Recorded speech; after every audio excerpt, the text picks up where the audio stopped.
welcome to everyone who's here with us at the BCS office in Moorgate, and to those who are joining us possibly from all over the world through the webinar. Our talk today is on data strategy from definition to execution by Ian Wallace, for whom this is our third attempt at arranging an event via BCS Business Change. We had one event earlier in the year cancelled because of these high temperatures, which meant that trains were cancelled. And then we had a second cancellation as BCS, with respect to the death of the late Queen, cancelled a number of our events. So third time lucky, we are all here today, and welcome. I attended Ian's gave a talk, but it was a webinar earlier in the year for one of the other BCS groups. And so we got in touch with him in order to encourage him to speak again on the subject of data strategy as it relates to business change. Ian is an author of a BCS publication which is on the subject of data strategy from definition to execution, the same title as we have here, which is no doubt not a coincidence. So just a brief resume about Ian before we get started. According to the back of the book, which is, I don't know, well, which must be, well, anyway. Senior data and analytics leader, data strategist, program director, and a regular conference speaker on data and analytics. His career spanned 12 industry sectors, and he has delivered some of the largest data programs in the UK. And on the basis of that short but sweet introduction, Ian. Right. So, as Stephen said, much awaited, and it did feel fated throughout the whole period of the last few months. It's hard to believe that we could have such momentous things all coinciding with the date of our attempt to run this event. So fingers crossed, we'll get through the 10th of October without anything happening, and be able to chalk this one up as a success. So a little bit about the book and why I wrote the book. My interest in data strategy goes back to probably the earliest days in which I was involved in doing analytics in an organisation, because it always seemed to me that data was fundamental to any organisation, and if you don't have data, then you can't really do any sort of activity. It's intrinsically at the heart of everything that an organisation does. And from my earliest times in leading analytics teams in some large organisations, one of the biggest handicaps we always had was the availability or the quality of the data. Once we actually got it, we could do some great things with it, but we always had this nagging doubt of, wouldn't it be great if only the data was accurate? Just think how powerful it could be. Here we are doing some great things with, it's not on my screen. We were doing some great things with data, but often we're handicapped by the quality of the data. And that leads me back into business change, because whose task is it to make sure that you have good quality data in an organisation? Well, it's everyone's task. Everybody deals with data. But trying to get that sense of ownership, that sense of belonging to the wider fabric of an organisation and the data in an organisation, taking it seriously, has proven to be a much bigger challenge in my career than I think you would think it would be from the outset. So, as Stephen said, I've worked in quite a lot of sectors, organisations. I spent many years running my own business, delivering data programs into some of these organisations. As you can see, a mixture of private and public sector organisations, typically large organisations. And the reason for that is that the larger the organisation, the more data. So if you really want to play at scale, then playing in some of these environments is really the place to be.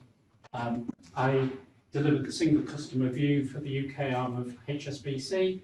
That involved somewhere in the region of 150 products, 15 million customers, bringing it together from 50-something different systems. When you talk of that sort of magnitude of trying to manipulate that into something you can get that value from, it's that sort of thing where having a clear vision on what your strategy is and what the change that you're trying to make in an organisation is so important.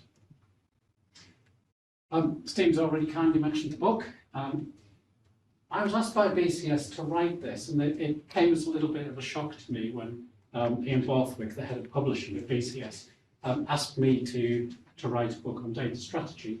Of all the people he could have asked, my question to him, my recurring question, because he was very perseverant in chasing me down, was persistent, was that why on earth ask me to do it? And the reason he gave was that I'd spent a lot of years talking at various industry conferences, talking about data, talking about how integral it was to organisations. However, without a strategy, you're really going nowhere.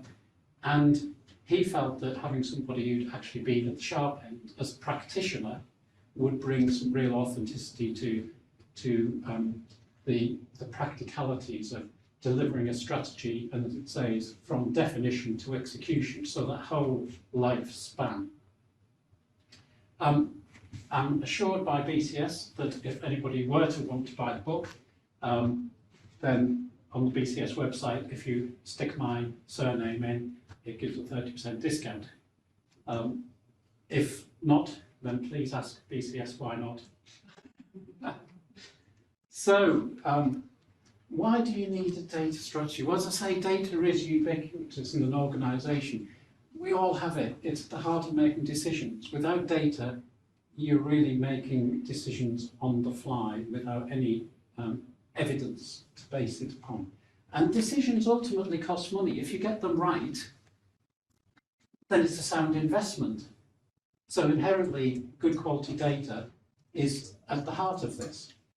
So what's the likelihood of getting greater success from having good data? Well, intrinsically to me, that seems to be a given.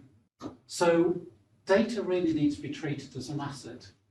And to do that, it needs focus, it needs investment along the way. And it's remarkable how many organisations to this day still do not have that investment and vision as to where they are going, even though data has been around forever and a day. So there are all sorts of reasons why you need to invest in data. I like to look at the positive side. I began my career many years ago in marketing. I'm the marketing optimist. But if you work in data, you work with lots of people in compliance and security, people who are very wedded to the fact that we need to tie this data down, we need to make sure that we are compliant in the way in which we manage it. All very true, very worthwhile things to do, but again, it needs to be in balance. But again, that needs a strategy. It needs that coherence as to where you're going. And data ultimately links people, process, and technology in that optimization of outcomes. And without data, you're really going nowhere with those three. Data is the thing that's the consistent flow. People create data, processes need data, technology houses data, data is common to all. So I would say that the success of any organisation, typically measured by their corporate strategy, is dependent on the data and the data being aligned. So data strategy, corporate strategy, I see as bedfellows. And at a basic level, the question I always get asked is, so what should the data strategy contain? And that's one of those how long's a piece of string sort of questions, because it really depends upon your organisation, the maturity, the sort of environment that you're operating in. But broadly speaking, you'd expect a strong data management vision of where you're going, a coherent business case as to what it is that you're seeking to do and what investment that might need, whether it's people, whether it's finance, some guiding principles that enable you to align to the corporate vision so that there's that clarity, and articulate the goals that are related to data so that there's that accountability all the way through. some evaluation criteria and metrics so you know whether you're being successful, and then some clarity on how on earth you're going to deliver this program. And believe me, the number of organisations I've seen who say, yes, we've got a data strategy, and you ask them about their implementation, and that's sort of buried somewhere. It's never really happened. It's become, as I call it, shelfware, data strategy shelfware. It really needs clarity on the roles and responsibilities, because without that, your strategy will become shelfware. It needs that ownership. So if you're going to determine the content, you need to set out that vision, that purpose of what the strategy is there for. And what do I mean by that? I mean, are you going to be compliance focused? Is that where the hot pressure is coming from in your organisation? Are you going to be driving an insight-led sort of approach in your organisation where people are wanting to shift to a very evidence-based approach to how they make decisions? Is it about innovation? Is it about value? Is it about trying to get some different ways of doing things? Maybe it's about being digital. Lots of organisations talk about a digital-first strategy. But again, without the data, digital really isn't going anywhere because digital needs to connect the data. So there are many reasons why you might be defining a data strategy. There are many reasons as to why this might be the right thing to do. But I would always stress, be clear on what the purpose is, because if you aren't clear yourself, then the chances are you're not going to be clear in terms of delivering it into the wider organisation. Set out the context in that introduction. Make sure that you understand what you mean by a data strategy so that it is clear and that you align it to the corporate strategy. Getting those two interlinked is key, because if the corporate strategy has any traction, the data strategy will help deliver it. In terms of data management, what might that be? So it may cover things like data governance, data security, data compliance. You might even use things like data maturity models to be able to assess where you currently are, what the future state needs to be, and then data exploitation. So how are you going to be using the data to generate value? And that may be in the reactive space through things like reporting and management of information, or in the more proactive space using analytics, insight, artificial intelligence, and so on. Lots of ways in which you can exploit that data. So where do you begin? And why on earth would you do it? So first of all, clarify what your scope is. That's really important, because if you haven't got the same starting point as the key stakeholders that you need to get on board in the organisation, then the chances are you're going to be going off on tangents.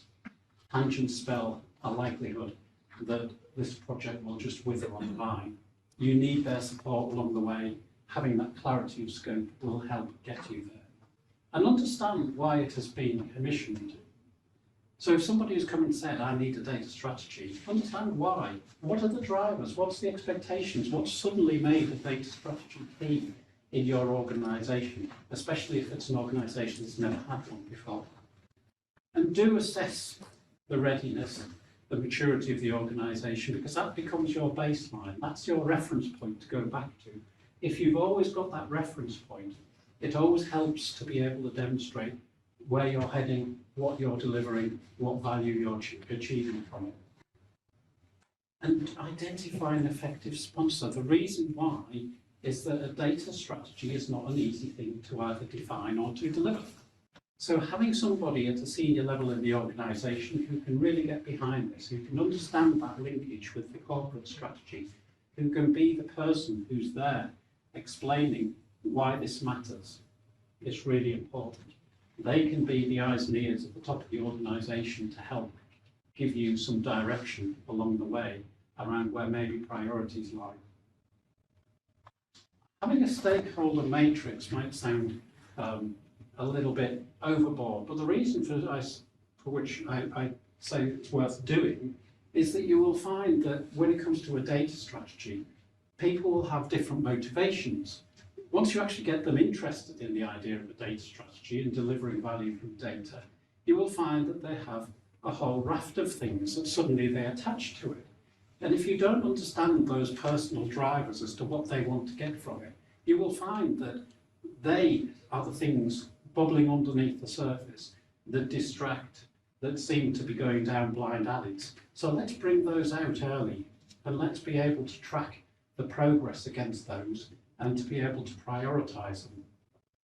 If you spend time investing effort into how you structure the data strategy, then it makes it much easier to deliver it out to the organisation, because if you understand how you've structured it based upon the goals, based upon the baseline that you've created, the benefit of that is that you start to get into a position where you can explain where you're going, because it's clear in your mind. It's clear in your mind how this links to the corporate strategy. It's clear how it plays into the things that your stakeholders want. And so being able to relay the structure and the goals becomes really important, because this becomes your narrative to use to be able to help guide the wider audience, the people you need on site, and find where the organisation's core strengths lie. There are various things you can use as a competitive strategy model that shows that organisations typically are in one bucket or another. If you can understand where your organisation plays in that sort of competitive environment, this helps you start to understand what are the strengths that we need to be bringing through in the data strategy, because the data strategy, as I say, will help with that overall corporate strategy. The balance is getting all of those foundations in place and then being able to exploit the data. So consider what quick wins you might be able to get and how you might get that longer term commitment, because the acid test, if you like, is the investment in the foundations, as I often say, in any large building, are the things that you don't see. But would you want to be moving into a 30-storey tower block that hadn't built on any foundations? Probably not. So without the foundations in place, the bit that is above the ground, the exploitation, the bit that delivers the longer term value, is the bit that will crumble very quickly. And coming back to what I said at the start, in my early career, I used to often joke with senior leaders that if only we had good quality data, just think how powerful the analytics could be. And that's got an element of truth in it, because if you're dealing with data that you know has inaccuracies, it's a relatively blunt tool, but it's better than no tool. But having really good data makes such a difference. It's a differentiator.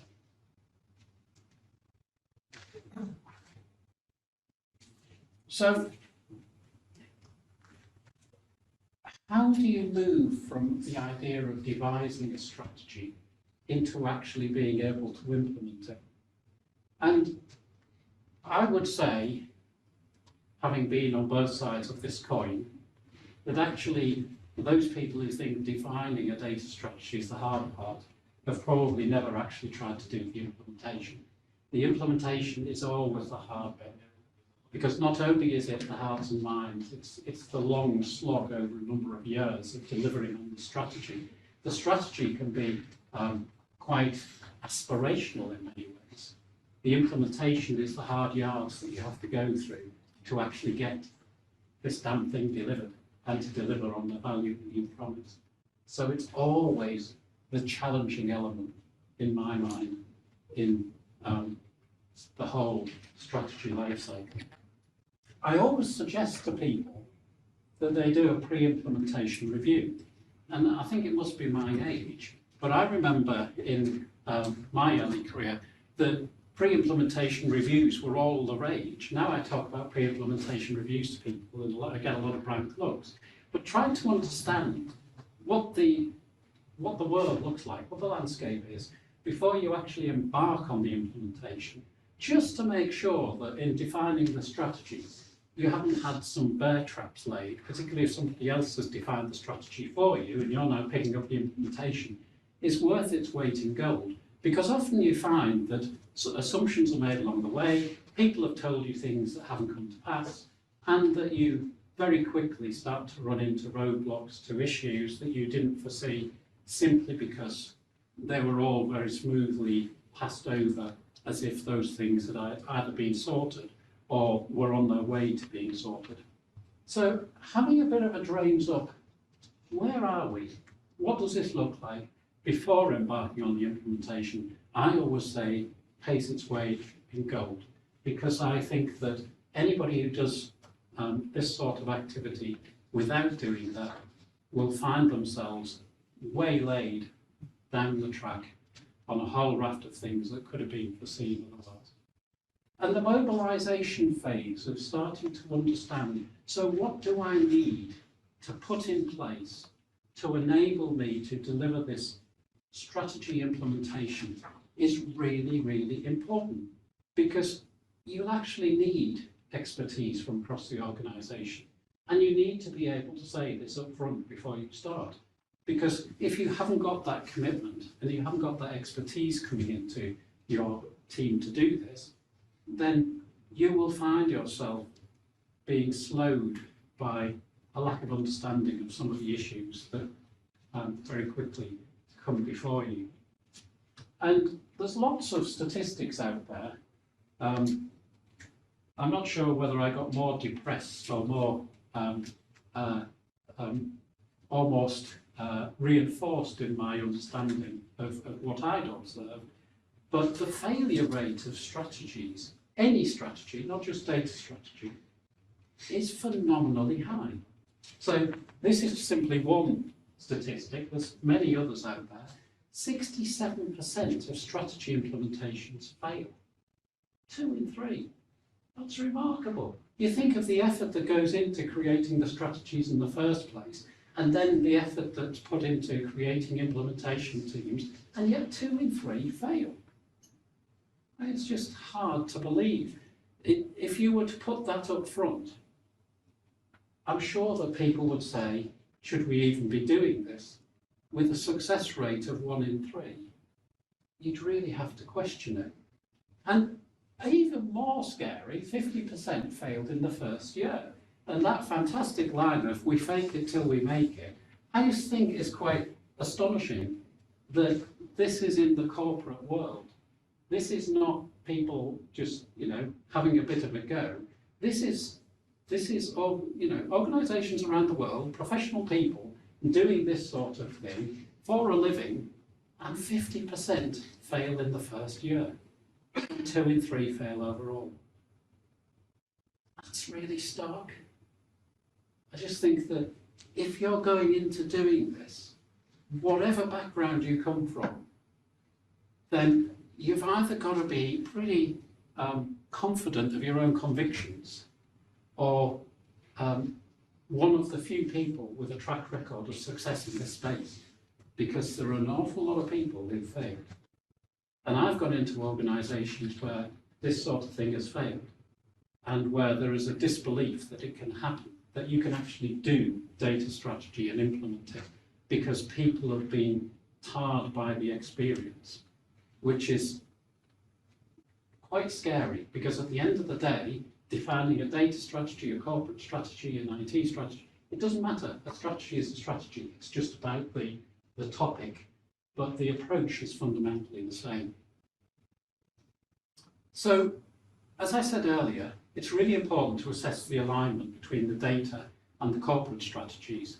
And bear in mind that the corporate strategy may be on this trajectory of failure, so don't assume that that one's destined for success. Be wary that that might be heading for the rocks at any moment. So do your due diligence to see how the corporate strategy is performing and who's accountable for it. Review your dependencies, revisit the RAID log, because at a point in creating the strategy, there should have been some sort of RAID log created that has identified what the dependencies, what the assumptions are, what the risks are. Because if there isn't, then somebody's cut corners in creating the strategy. Because the strategy should recognise that there are barriers, that there are issues, that there are things that need to be overcome to make this a success. I call the sort of progress through a strategy waymarkers, and I do that for 2 reasons. One, to differentiate them from the implementation phase, where we all call them milestones, but also because waymarkers are sort of indicative of of where you want to get to and the progress you're making. And in a strategy sense, a strategy is not definitive to say, you know, on the 25th of April, we will have delivered X. It is indicative of the progress that's expected to be made over, say, a 3-5 year time frame.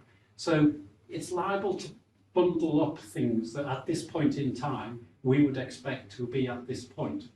But then you need to be able to distill that into milestones to be able to make sense of this from an implementation point of view. And I always stress that it needs an agile approach and flexibility, because trying to do this in a world where you wrap yourself up in a waterfall approach that is rigid, again, it's doomed to fail, because you will have to deal with the winds blowing from all directions, changes in priorities in the organisation, people coming and going. It is impossible to do this in a way that is going to box you in. Be agile, be flexible, and conduct a capability assessment. Again, this is something I hardly ever see anyone do. But look at what the talent, the skills, the experience in the organisation is to enable you to deliver this. Because if you haven't got it in the organisation, be honest. Because it may be that you can go and find that expertise somewhere else. It may be that you can develop those skills over a period of time if you don't need them immediately. But at least you know that you're going to need those skills along the way, and that you maybe haven't got them, or they're tied up in, you know, one person over there who everybody wants for their program and who's very difficult to get hold of. As I say, agility is key, flexibility, and as Voltaire said, certainty is an absurd position. So learn and adapt as you go, because if you don't, then you really aren't evolving your implementation. Again, you're tying yourself to a position that maybe is outdated and outmoded. So if you're going to deliver this data strategy, what do you need to do? So you're going to need to assign some roles and responsibilities. Now, there's typically various approaches, RACI being the common one.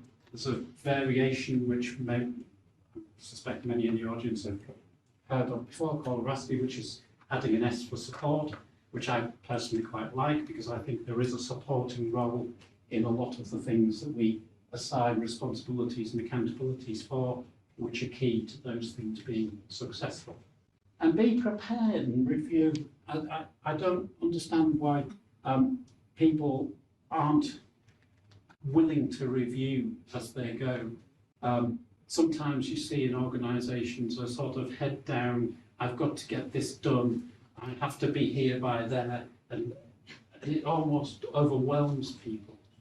Do review, be prepared for change, and define and communicate what you're doing along the way. And if you do need to change, be open with people as to why you're changing. Because, well, why wouldn't you? If there is a reason that you can't deliver what you need to do at a given point in time, it may well be that there are people out there who can assist. They can give you resources, they can give you direction, they can reprioritise to enable you to do these things. It may be that those things that you see as insurmountable can be overcome. And when you develop your comms plan, make sure it covers everyone, but tailor it. Don't just have a single comms plan. Think about the messaging that you're wanting to get across. Remember, I said earlier, you'll find that lots of people will have their hobby horse, their thing that they're after, that you will have unlocked in your discussions. So let's think about that and how you can build that into the messaging. And when you adopt Agile, make sure that it's across the whole of your implementation. Build it into the skills and the experience that you've got, and put a strong project management capability around it so that you are measuring your progress, you are being able to demonstrate where you are, what your performance indicators are, what you've achieved, so that you can promote that. And then prioritise and govern the way you do this. And the reason I say that is that things change. You will find from time to time that priorities change. People will want you to do something else. Suddenly you can't move something as fast as you'd hoped. So you've now got resource available. What do you put it onto? If you have a prioritisation method and some sort of governance around it, it gives you that greater authority to be able to duck and dive around your implementation, to be able to keep the thing mobilised. Don't be tied into, well, this is what I said I would do 12 months ago, so I'm wedded to it. And capture your deliverables as if they're requirements so that you can get them signed off. And then you can show what you've delivered. I mean, it sounds obvious, but often in strategy implementation, people don't think of it as requirements. And yet that's what fundamentally they are. They're a series of requirements that you're delivering as part of your strategy implementation. And if you can get that sort of ownership to be able to get the assurance and sign off, you get that greater confidence from people that this is serious. You know, I'm coming to you to ask for your sign off. I've delivered it. If you can convince people that you're making progress and that you're delivering these things, then you build momentum behind it. And so that link between your deliverables, the value becomes clear, you're capturing the benefits, and then you're taking them all the way through to realisation to be able to say, this is where we were, this is our baseline, these are the things that you asked me to do, I've now done them, and here's the value we've reached. There's lots of different ways in which you can do this. This is actually one that I created as a sort of step diagram, that you move from data through information into intelligence. And the reason that I think that this is quite useful is that it shows that there is a series of progression as you move from being an organisation where data is just something that's an overhead to data being something that's driving the organisation, that's turning data into intelligence. So think about where you want to be, because at any point in time, you may be at a different point, or different parts of your organisation might be at a different point. Just bear in mind that you can't go from 0 to 100, if you like, in a single move. So this helps in some ways prioritise the steps that you need to go through. So I've talked about data strategy delivering value, and I think that the key behind this is that if you can focus on delivering value, it offsets the focus on risk. Why does that matter? Because fundamentally, if you're trying to transform your organisation to achieve its corporate goals, you're not going to do it through a risk-based approach. It's all about data exploitation at the end of the day. It's enabling your organisation to go from where it is today to where it wants to be. Invariably, that will come down to being able to realise some value from the data it's got in a way it isn't doing today, or being able to do it better. So trying to restructure this whole debate of data strategy around a value-based approach rather than a risk-based approach will move things forwards for you. That baseline position that I've talked about becomes critical, because without understanding where you're starting from, it's very difficult to show what extra value you're getting from what you've delivered. So there are all sorts of different evaluation techniques that you can use to measure the impact and the sustainability of what you've delivered by way of change through your strategy implementation. And I recommend putting those in place at the start of your strategy implementation. And then you can track the benefits throughout the programme as you demonstrate the progress you're making. There's all sorts of different ways you can do it, different performance metrics. KPIs are obviously a common one. I like objectives and key results, but not many organisations use them. But I think that they are fundamentally a different way of thinking about this that's aligned very well to strategy implementation. But do report these back through your sponsor, because this is what gives oxygen to the progress that you're making for your sponsor to be able to utilise in those senior level up conversations. Maturity assessments are great for enabling you to show where you started, what progress you made, where you need to be going, what are the priorities. And I think that what you're trying to do here is make data into an asset. And throughout the whole of my career, I've had so many arguments with finance people about data being an asset in an organisation, but it's not valued as an asset. Increasingly, there's signs that that's starting to shift, but I know that the Highways England, for example, has just been able to demonstrate that for every £2 of a fixed asset, it has £1 as a data asset, because the data is intertwined with the physical, technical asset. So I often regard data as, there's at one stage it used to be called the new oil, which I always thought a strange concept, because oil is something you dig up from the ground and burn, which seems a strange approach to data. So I've often called it the water, the lifeblood of an organisation. And if you can apply value to it, it helps people start to think about it as an asset. Because as an asset, people invest in assets. They understand the concept of valuing assets and needing to retain value. I like this example. So we've got a bottle of water on one side, and we've got one of the world's most expensive bottles of champagne on the right. And you might think, so what on earth does this mean? You know, bottle of water, bottle of champagne.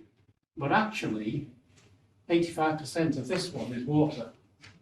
So if you think that you are paying £1.2 million for a bottle that contains 85% water, so we've just taken 85% of what's over there, that shows to me how you can turn an asset into something of huge value. And this is what happens in organisations day in, day out, particularly in those that are very data-led. They understand that if I put my investment into that, I can constantly renew it. I can use it in a way that I exploit it to be able to be delivering this sort of differentiation in performance from other organisations. So this is why I think data's the new water, because I think it can deliver value repeatedly to your organisation. And actually it's the champagne in the making. So some key observations, just to repeat some of the key points I made.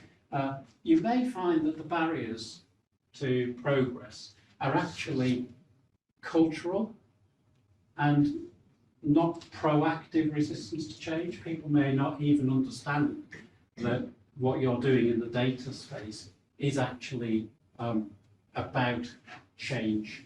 But culturally getting them to just do things in a slightly different way may seem to them a little bit perverse. I've worked in all sorts of organisations, as I said earlier, from people digging holes in the ground to put gas pipes in, through to financial services organisations dealing with large value transactions. Fundamentally, every one of those people have been working with data. Because if you don't know what the type of pipe is that you're putting in the ground, what the bore of that pipe is, what the capacity is, what the size of the pipe is, what it's made of, then down the track you have a world of problems. And that is the gas and water company problem of today. The things that were put in Victorian times that nobody bothered to record are the things that keep going wrong today, where pipes suddenly corrode and all hell lets loose, and somebody needs to do something about it because they have no idea what they're walking into. When I was working at Cadence, they even found pipes made out of wood, which boggles the mind as to why on earth somebody would. Switch that one off. Why on earth somebody would think it's a good idea to make a pipe to convey gas out of wood. But that's the sort of thing that you turn up when you're sticking a spade in the ground. So often you will find that there's inertia to this, often a lack of imagination about doing things differently because people have done it the same way for years. And there can be a reason to really hinder your progress, even at all levels of the organisations. I've dealt with directors of organisations who particularly come through a particular route in the organisation and say, well, I didn't left it in my day, and I'm now a director, I don't understand why this is important, stop me. Trying to explain to them, yes, but it's stopping you doing your job and your KPIs show you, often doesn't go down well. But actually, in this modern day of operating, data is intrinsic to what everybody in an organisation is doing. So when you look at the culture of an organisation, and every organisation is different, every organisation has its own unique culture, I think you have to decide whether you're seeking to change it or whether you're going to embrace it.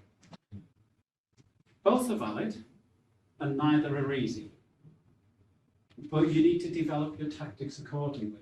Because if you're going to change the culture of an organisation, that is a hard slog. That is difficult. My preference has always been to embrace it and find a way of going with the flow and maybe just diverting it here and there. Because what I tend to find is that people will embrace that because it's evolution, it's not revolution. You do need resilience to do this. It's a roller coaster. There are times when everything goes well, there are times when everything goes horribly wrong. And you have to be able to take people with you on that journey because, as I say, there are so many ups and so many downs. And to be able to convince people to stick with you through the rocky times because there will be the positives around the corner. So is data strategy revolutionary or evolutionary? Really depends upon the approach you're taking. It could be a bit of both, but you'll need to develop an implementation plan that recognises whichever challenge that brings.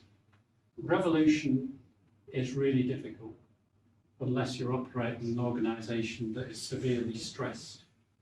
So I've gone into organisations that have been hit with some very large fines from the likes of the ICO and have been given a very short warning to be able to sort themselves out. And that doesn't half concentrate the mind when you're talking about a number with a million sign at the end of it. That's when revolutionary can often be a good approach to take because there's a real appetite to get out of this mess. Evolutionary, however, tends to prevail simply because doing revolutionary needs a lot of commitment and a lot of time from the people that you don't necessarily control. The triumvirate, as I always call them, of prioritisation, dependencies and capabilities have to be maintained throughout as a tightly knit balance. And the reason I say that is that if you tilt any of those three at any point in time and you're not on top of what the impact is, it'll skew the whole of the programme. You will find that if you switch your prioritisation around, you don't assess what the dependency implication is, before you know it, things will grind to a halt. Or if you suddenly say, right, I'm going to embark on something and you haven't got the capabilities to be able to do it, you will come a severe cropper as well. And do manage your stakeholders at all levels of the organisation, because that's really important. It's mobilising people at ground level, it's keeping the directors on board, it's trying to use every lever you've got. And you do need to use the sponsor to help you with that. That's one of their key roles. The comms is critical in the implementation because that keeps people on board with what it is that you're doing and why you're doing it.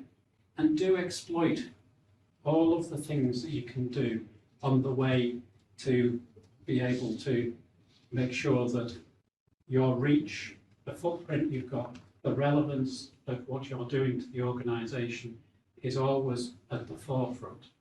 It's very easy for things like data to become background activity and drop off the radar. That's always dangerous if you're trying to do data strategy implementation. So keep this aligned to the corporate strategy, as I've said many times already. If you can link in with those who are driving the corporate strategy, even better, because if you can intertwine this, then your strategy becomes their strategy. Make sure your implementation plan is measurable, track those dependencies and the outcomes, and you'll be able to demonstrate the progress and the value that you're actually delivering to the organisation. Agile enables you to learn as you go, you can adapt, you can keep moving along, and at any point, what you will learn from this is that things that you didn't know at the outset become apparent to you. And you have to learn from this. You have to capture those nuggets, because that's all part of the discovery phase of doing any sort of implementation. The things that you didn't know yesterday that you've learned today enable you to do a better job tomorrow. So do build those in as you go. Questions? Feels like I've done lots of talking.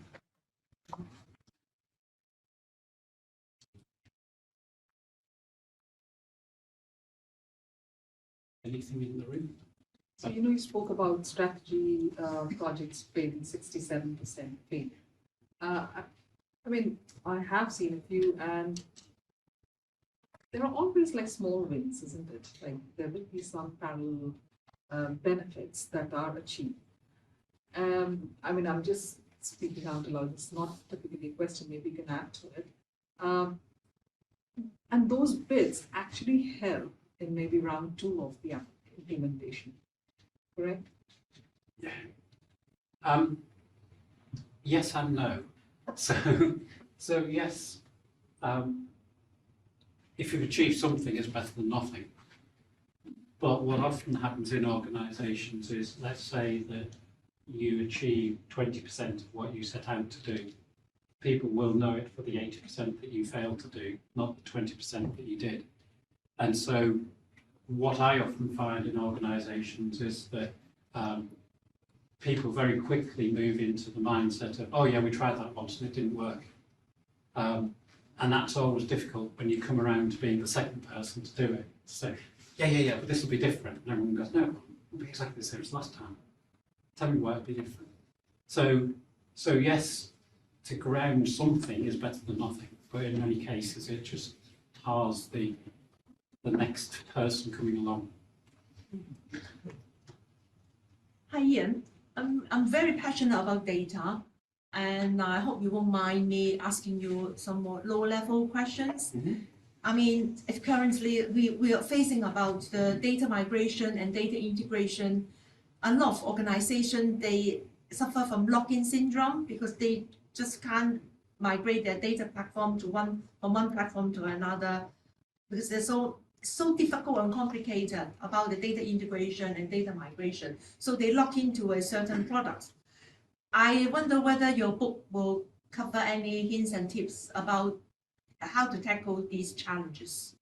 Not as such, though, and I'm desperately trying to remember who the author is, but there is a book that covers that, a BCS book that I'll dig out the reference, that talks about data migration and data migration as a theme. I mean, in my experience, I think because people try and do, it's a bit like trying to boil the ocean. You know, we're going to move from this huge system here to this huge system there, and it becomes. I always think back to my early days of working in financial services. And the standard joke around at the time was that the career limiting option was to be the heroic person who stuck the hand up and said, you know what, I want to lead a program to migrate our current account platform. Because every bank, the current account platform is integral to how the bank works. Current account platform goes down, as has happened with recent, in the last decade, with a few banks who've gone there and done this. The current account migration goes horribly wrong, and suddenly you can't get money out of an ATM, you can't get money out of a branch, and all hell lets loose because the bank has stopped working extensively. You can't get at your money. So those heroic projects were always the ones that everybody ran away from. And what I learned through a number of the projects I worked on was actually taking a stepping stone approach of saying, well, actually, we'll parallel, we'll migrate to an intermediate point, remove the functionality by putting that into another place as a stepping stone to ultimately going to another place. Worked far more successfully. So when I was at TV licensing, we had a 1970s system that everything had been added to. Every bit of functionality that had ever been invented over the following 25 years, 30 years, just got added to it. And the whole system was about to implode. It just couldn't survive with the volume of transactions that were going through it. So we stripped it back to the system that it originally was by creating a stepping stone, a bridge, to move one at a time these things out. And then we moved them from there to the future platform that we wanted them in. But we sort of took that risk-averse approach, as I say, a stepping stone approach, to mitigate it and to sustain the old system, because, as I say, that was another one of those career-limiting moves. We say, oh, we switch it off and move it, it'll be fine. Come in on Monday, it'll be working. So that's been my experience. I always say to people, it's much easier to create a shadow system, take the strain off, create a way of being able to manage a route through, than the big bang. We'll go from this huge system to that huge system. A question here from Tom Gill, who's one of the webinar audience members. Tom has spoken to this group and other BCS groups many times with his giving insights into data engineering, metrics, and so on. And I'm sure he's mentioned something about a very high proportion of projects tend to fail anyway, in which case perhaps the proportion of data strategy projects that fail is probably no greater than IT projects in general. But Tom's specific question here is, I like your basic tools, one being metrics. Can you give rough examples of what you would quantify? For example, how do you quantify data quality?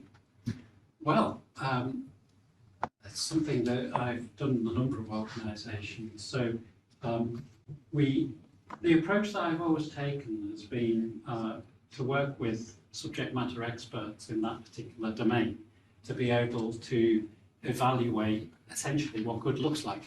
So everything from defining the data standards all the way through to the validity of the data and the accuracy of the data. And whilst you can never be absolute in terms of saying, that data is absolutely 100% in its validity, its accuracy, what you can do is create a series of rule sets around it that you can then utilise data quality tools to be able to measure the quality across a series of metrics. And when I was at the Defence Infrastructure Organisation, one of the things that we put in place was a closed loop, so that we would have a direct routing of any data errors that we found back to our data owners to be able to remediate, and an SLA in place as to how quickly they would turn those around.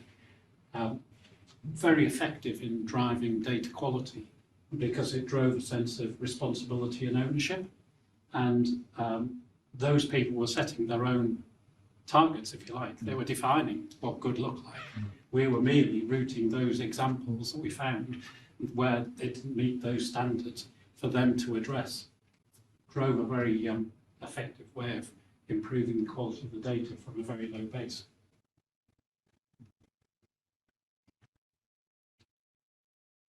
And a very brief question, have a one-word answer. For any data strategy implementation, is important to have a chief data officer? So I'd say no. The reason being that ultimately it's not the chief data officer who is deriving the benefit from what it is that's being delivered. It's the wider organisation.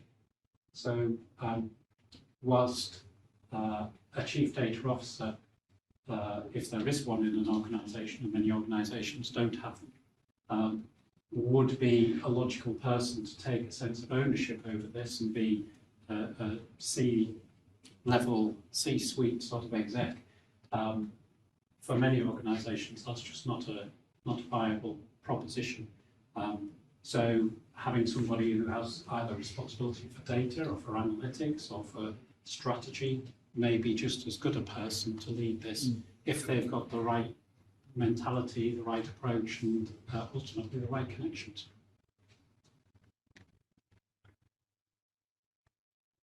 have a question. In terms of artificial intelligence, so do you think that currently, due to the crisis that is happening in basically the majority of countries in the world, there might actually be a need in more and more companies as the time goes by to actually create revolutionary change with integrating AI systems into data collection and optimization? So What do you think the evolution could be? Yeah, it's an interesting one because I think we're reaching a point in the evolution of AI where the rush for artificial intelligence as the way forward is clashing with two parallel challenges. One's around ethics, which is another passion of mine, AI and ethics. And the other one is data, because coming back to what I was saying earlier, the quality of analytics is only as good as the data. And so what's actually happening is that AI in a lot of cases is floundering because of either the lack of data, the inconsistency of data, the underlying lack of quality of that data to be able to utilize it.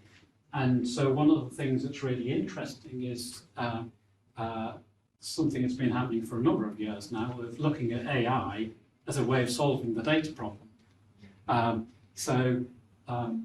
Trying to understand how you can apply AI to get an organisation to better quality data is something that's far beyond my little mind to be able to understand how that works.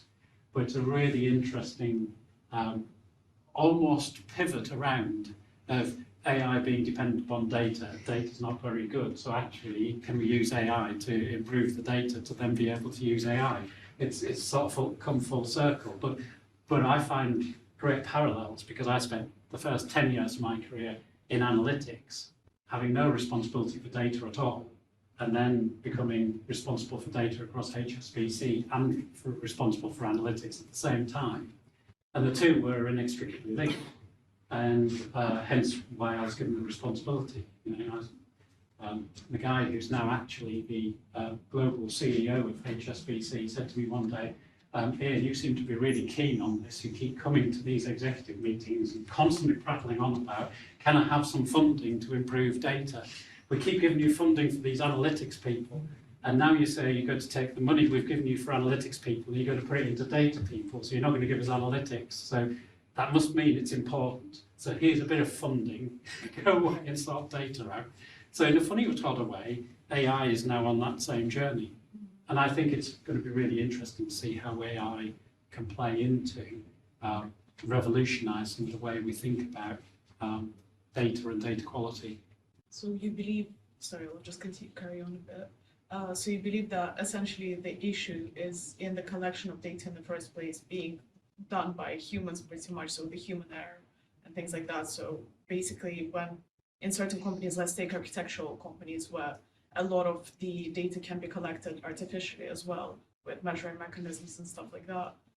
Eventually, it might actually lead to a decreased amount of jobs in that sector as well. So when I was at Cadence, I mentioned earlier, they were actively using bots to travel through pipes to be able to assess the composition of the pipe, the integrity of the pipe, the rough age of the pipe, all stuff that you couldn't do unless you actually dug down into the ground, which cost a lot of money and was hugely disruptive.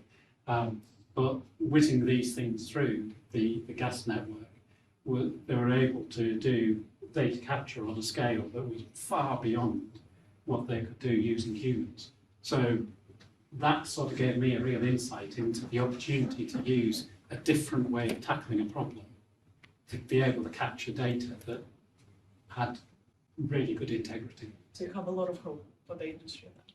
I think there's all sorts of things that we can do. I think the world's rapidly moving on from a situation where at one stage nobody ever talked about data. Now data is ubiquitous, it's talked about regularly in organisations. As Stephen said, people talk about chief data officers now. You know, who'd have thought it a couple of decades ago? So the world is changing. And I think organisations are coming around to the fact that actually data is a differentiator.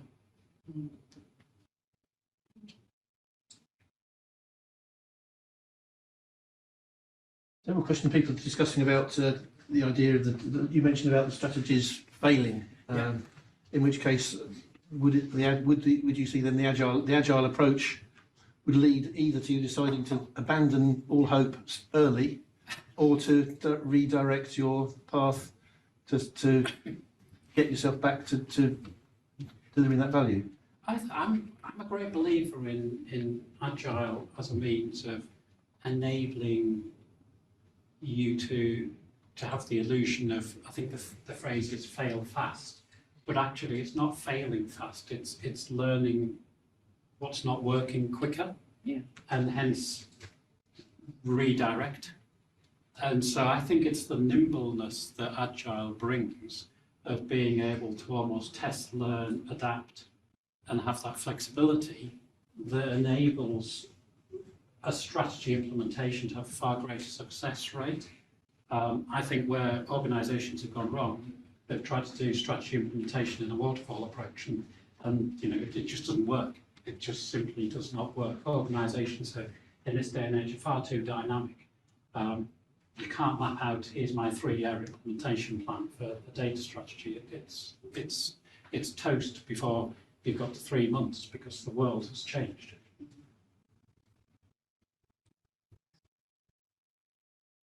Does that sit well with, let's say, a data migration project, which maybe lends itself better to a more structured approach, like a waterfall approach? So the strategy can be implemented in an agile way, but if you're looking at data migration, found waterfall working better. And I agree. I think the only thing I would say is that there is an argument that says if you're going to embark on an approach, that maybe almost taking an agile approach to the first phase, to be able to say, we think we know the answer, but let's partition part of this to say, let's test it. Before we go all in to say this is the way we're going to do it, let's just test the water and see if this actually is going to work. And so almost ring fencing an opportunity to do something in a slightly more agile way, to say, actually, can we segment part of the migration to test this, to see if our assumptions are correct? It might not be pure agile, but I think it's that sort of test and learn approach of piloting something before then embarking on a plan that you might actually learn within a matter of months. Actually, it's not quite as we thought. But I think, once you've got confidence in the approach that you're going to take, then it's more of a traditional waterfall sort of project.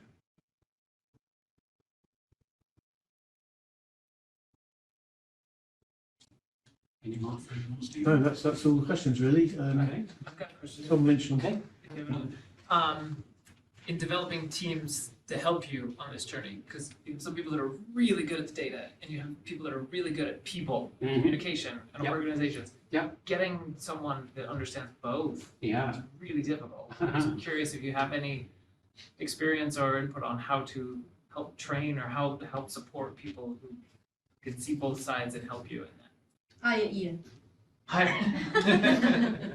Yeah, I found myself sort of comfortable in both domains, and increasingly, I've done this for over 30 years. I've increasingly realised that those people are like gold dust. So I've sort of nurtured people in organisations as I've gone along who almost feel, well, I don't sort of fit there and I don't sort of fit there. And I say, well, no, but you're really important because you fit in both. And don't ever lose sight of that. What I tend to find is that sitting those people alongside each other can often lead to not a perfect blend, but a learning from one another and an empathy for one another that means, at the very least, they have a level of understanding and they may well ask one another before embarking on something that simply isn't going to work. In teams that I run in organisations delivering data and analytics, I always create what I call an engagement team or a relationship management team who are the outward facing element who can help discuss the art of the possible of what we can do. But often those people haven't got the skills to do it themselves. They're people who have enough of an understanding and can spot the opportunity, but they can only go so far before needing to hand it over.